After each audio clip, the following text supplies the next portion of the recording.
Hey everyone, I'm Thomas from Rising Edge. I've been writing about cars and amateur racing and car setup and a lot of different topics for about 4 years now.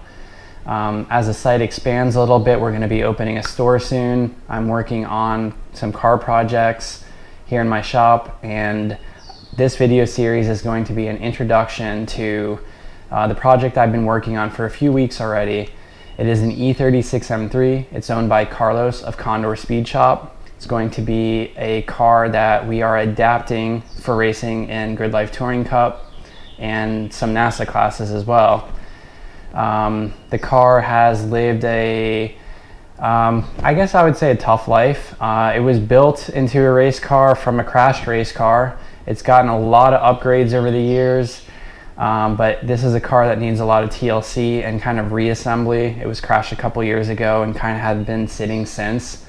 It's a very nice car overall. It's got good bones, it's got a good roll cage, it has good parts, and I'm going to do a little bit of a walk around, show you the state of the car now. I have made a lot of progress in the last few weeks. It might not look like much, but let me show you some of the details. Alright, so here's how the car stands today.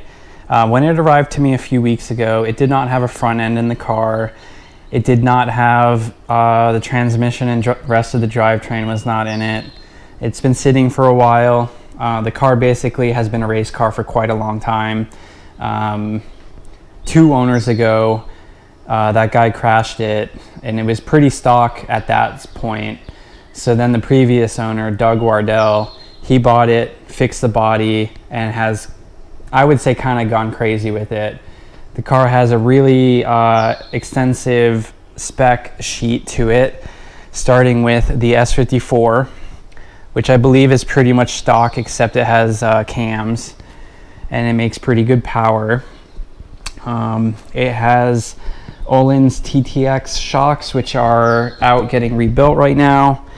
It has Brembo Racing big brake kit. It has upgraded sway bars, AKG arms. This front end has some cool ducting here. All the air has to come from the lower grill area, and then it gets ducted up through the radiator to these big hood vents on the extraction. The car does have a side exhaust, which is kind of a love or hate thing. We're not really sure if it's staying or not. And then the electronics, it has an M-Tron, I think it's a KV8 standalone. It's got configurable traction control and flat foot shifting, rev match downshifts, all sorts of cool stuff configured. It's got a Cosworth PDM with the matching keypad, electronic fire system, has a Motec C127 dashboard, and just a few other goodies. Oh, it has a Mark 60 E5 ABS. The car was, I wouldn't say wide body, had over fenders, but we're going to be redoing them with a different kit. And the reason the car came without the front end attached is the previous owner had a minor accident on the front end, and at the time he was planning on going to the Motorsport 24 wide body kit, which is kind of a PTG style kit. He never finished that project, and it wasn't of interest to us, so we're kind of starting over. The front has stock fenders on it now, and the rear still has the previous over fenders, but they'll be coming off at some point. The car had aero. It's no longer with the car. We'll be redoing it.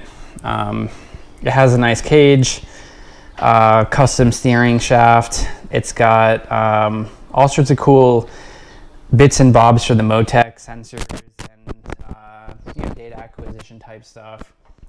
I did spend some time to put the new transmission and drive shaft and shifter setup in there. It's got the Condor Speed Shop short shift kit, which is adjustable in height. We always leave it in the stock configuration, which is the middle setting. It's my favorite shifter. The car does have a nice roll cage, NASCAR bars, foot savers tied in. everywhere you would want it to be. It's got a stock tank still. Just got some parts back here waiting to be installed. But yeah, between the Öhlins TTX shocks and the electronics package, the ABS, it's a nice car. It's got good bones. As you can see, it's really dirty. It needs lots of love. It needs, well, the front end is done now. I just finished that up last night. Everything's back in place where it needs to be. The next project's going to be diving into the interior. We're thinking about relocating the screen in front of the driver instead of on the center console. A lot of stuff needs to be cleaned up. We want to move the PDM away from the exhaust. The other thing I forgot to mention about the car is it's very lightweight. It's got polycarbonate windows all around, front and back, on the sides as well. The doors are fiberglass. They are very light. The hood and trunk are fiberglass. It's got just a lot of weight savings all around. So our goal with this car is to have much better chance at being competitive in GLTC, whereas with our E90s we kind of struggled with not being able to make enough power to flat tune at all, and not being light enough to shed weight. So we're basically always running at max power and minimum weight with no real options to be able to change the configuration to better match the way that GLTC operates these days. So with this car, we've got plenty of power to be able to detune it. And the car is, I want to say, it's in the 2,700 pound range with the driver. So we're going to be able to ballast it and detune it the way that we want, to take advantage of the rules the way that they have them set up.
Well, thank you for watching the video. That wraps up this introduction to the car in this video series. We've got a lot more work to do on the car, and Rising Edge has a store that's coming soon. I hope that you check out the website. It's risingxedge.com. Thank you to Carlos and Condor Speed Shop for trusting me to do the work on this project, and we'll see you again soon. Thanks.